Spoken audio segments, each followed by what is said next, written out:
This is the male reproductive system, and I'm going to show you all the parts of this. The first one is the bladder. The bladder is a muscular sac in the pelvis just above and behind the pubic bone. When it's empty, the bladder is about the size and the shape of a pear. The function of the bladder is to store the urine. The next one is the vas deferens. The vas deferens transport sperm from the epidermis to the ejaculatory ducts in anticipation of ejaculation. The next one is the urethra. The urethra is a tube that connects the urinary bladder to the urinary meatus for the removal of urinary from the body. In Therian males, the urethra travels through the penis and also carries semen. The other one is the bulbourethral gland. The bulbourethral gland contributes about the 5% of the semen ejaculated. The epidermis is a tube that connects a testicle with the testicle and the vas deferens in the male reproductive system. The prostate gland is a one-sided gland located between the bladder and the penis. The prostate secretes fluid that nourishes and protects sperm. The seminal vesicles are a pair of simple arterial glands, posterior and inferior, to the urinary bladder of some male mammals. Seminal vesicles are located within the pelvis. They secrete fluid that partly composes the semen. The scrotum consists of a suspended dual-chambered sac of skin and smooth muscle that is present in the most terrestrial male mammals and located under the penis. And finally, the penis. The human penis is an external malinstrument organ that additionally serves as the urinary duct. Okay, so we are going to analyze the path of the sperms. The sperm is produced by testes in this part within the epidermis. So here is produced. Then when the sperm is mature, the sperms get out to the epidermis through this conduct and then arrive to the vas deferens. It follows the path to the gallbladder and then it's surrounded like in this way, like a little racing car. Then here's stored, then through the ejaculatory ducts, follow the path to the penis, and then here is stored by a little time. So the sperm is stored in this part by a little time, then follow the path through the penis, arrive to the urethra and the final part of the penis, and then bye-bye. So here we are going to talk about the glands in the brain that connect direct with the reproductive system in the male. So here we have a process. It starts from the hypothalamus that release the GnRH hormone, and then pass to the anterior pituitary and convert to LH hormone and FSH hormone. Then with a little more changing, they become the interstitial cells and the Sertoli cells.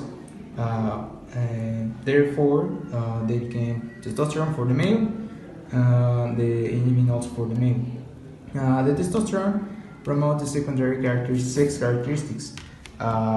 These stimulate the production of the sperm as the same that stimulates the spermatogenesis. The pituitary gland is an endocrine gland that can divide into posterior and anterior pituitary glands. These produce hormones, that is androgenetic hormone and oxytocin. These two hormones pass through the axons to the posterior pituitary, and they are stored in the axon terminals, like this in this part. So with this system, the main endocrine glands are related and in the body are found in a certain part of the brain. So the first one is the hypothalamus, that is the little part of the brain and function as an integrating center that helps to maintain the homeostasis, regulating the hunger, sleep, thirst, body temperature, and water balance. The hypothalamus, that is in this part, also produces hormones and controls the pituitary gland, that is right below, um, producing the hypothalamic releasing hormones and the hypothalamic inhibiting hormones. So I'm gonna describe the structure and the function of the organs of the female reproductive systems. So, in the ovary, so this is the female gonad, the primary female reproductive of the reproductive organs. These glands have three important functions. They secrete hormones, which means they produce female reproductive hormones, such as estrogen and progesterone. They also protect the eggs a female is born with, and they release eggs for possible fertilization, which can be the result of a human being. So here in the oviduct, it carries an egg from the ovary and to the uterus, and providing the necessary environment for fertilization and for the initial development of the conception.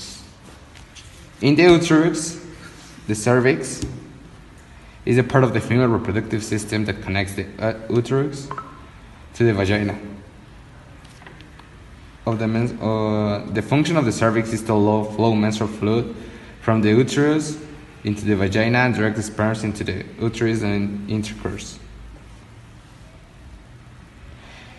In the endometrium, the main function is that it is the layer that receives the zygote and the one which protects it. And last one, the vagina, is the main function. There's three main functions. It's to serve paceway for the elimination of menstrual fluids, to receive the penis during sexual intercourse, and hold the sperm prior to its passage into the uterus, and also to serve as the birth canal for the fetus during the childbirth and delivery.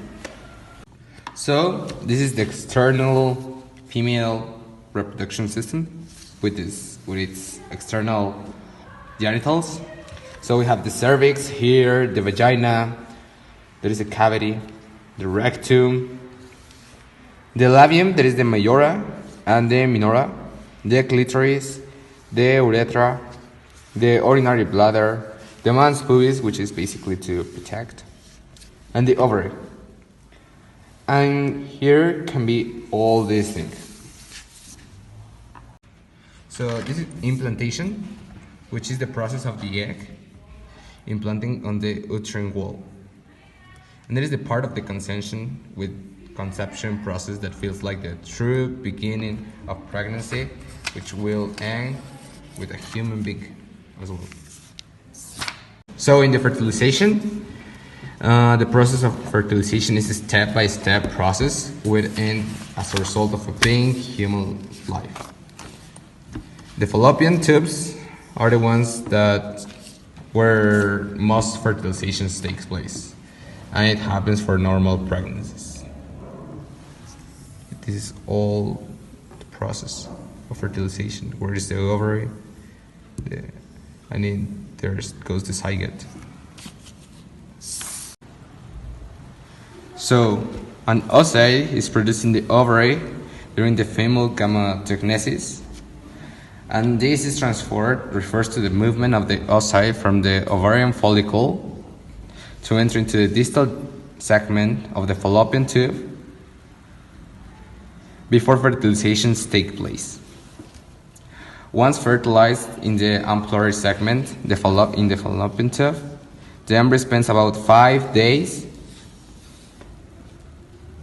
traveling into the remaining anatomical oviductal districts and arrives into the uterine cavity at the Lysocete stage.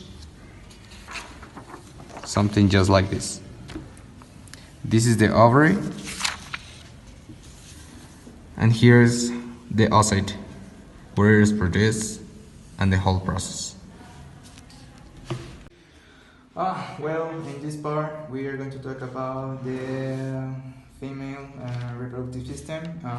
We're going to talk about the hormones that release these glands, the pituitary gland and the pineal gland, that also is important.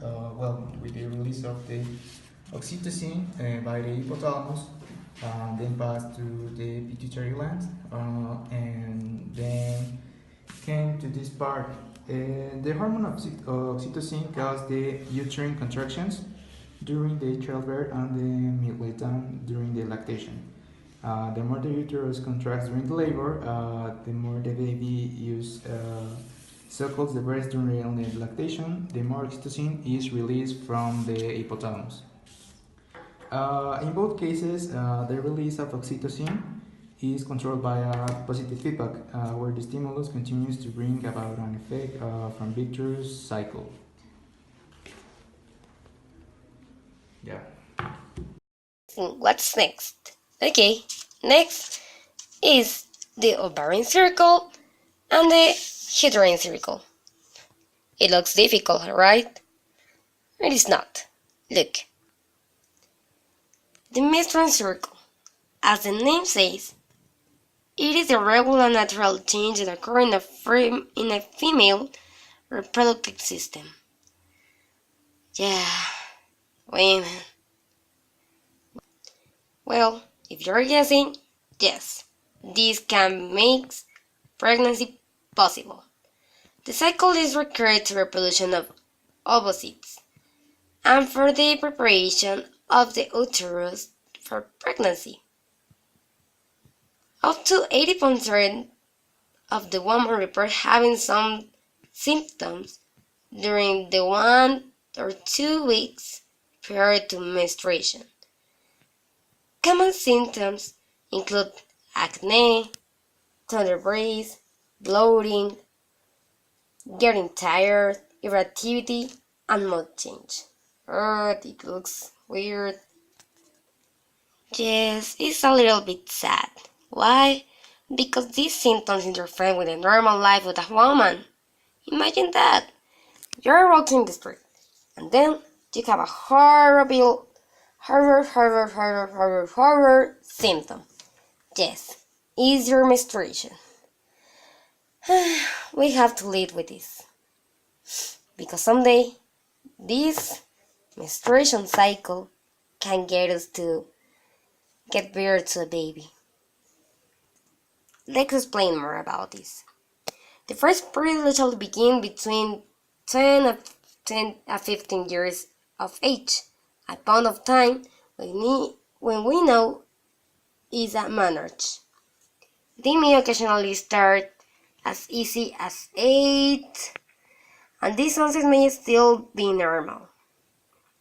The menstrual cycle is governed by hormonal changes. These changes can be altered by the using hormonal birth control to prevent pregnancy. Each cycle can be divided into 3 phases. What are these 3? Well, we can divide it in the follicular phase, the ovarian cycle phases, the uterine cycle phases, and at last, this construct the menstrual cycle. Well, let's profundize the uterine cycle phases. It is menses, this one, proliferatory phase, and secretory phase. As you can see, there are the menstrual cycle by days, 0 days to 7 days, to 7 to 14, 14 to 21, and 21 to 28. And it's complete 28 days of the menstrual cycle. Now, we are going to pass to the uterine cycle. This is the uterine cycle. It describes a series of changes that occur to the lining of the uterus. during the typical menstrual cycle. Several changes to the uterine lining occur during the menstrual cycle. The endothelium is the innermost glandular layer of the uterus. During the menstrual cycle, the endothelium grows to a thick layer of the uterus, representing an optimal environment for the implantation of a blastocyst upon its arrival in the uterus. Menstrual cycle, as can change from the first day of menstruation, bleeding, and are typical 28 days. 28 days. During menstruation, the body begins to prepare for ovulation again. The levels of estrogen gradually rise, signaling the start of the follicle or proliferation phase of menstruation cycle. The discharge of the blood slows and then stops in response to rising hormone levels and lining of the uterus thickens or proliferates. Ovulation is triggered by the surge of lutein hormone. The sudden change in hormone at the time of ovulation sometimes minor change in the endothelium like mystical blood flow. Well, we can see here what the hormone level that we took earlier, the LFSH, the LH, the estrogen, and the progesterone. You can see here how it goes up and then down, and the estrogen is like up, down, up, down. Well, this is how woman works in the menstruation cycle. Look how first, like we explained, it's divided in 3 phases. The first one looks like this. It is thing red like, well, this thing red is the blood. Then it goes here, the ovulation, when we can probably get pregnant. And then it goes down, and we start all this again and again and again and again for months. Imagine that. Oh, it's relation. Yes, these cycles are related between them. Yep. As we know, the ovarian and the uterine cycle occurs during menstruation. These one two have to go together. Why? Because if not, women cannot produce babies. Women cannot grow up during adolescence. Also, the sex hormone is necessary, and if these two doesn't exist, we do not have that. But we need to remember the hormones very important in the cycle of menstruation. Remember that LH, FSH, GnRH, estrogen, and progesterone. These hormones make women find love in men, make women work like they should work, make easily the changes occurs in woman, and how we can just grow up and have a nice life.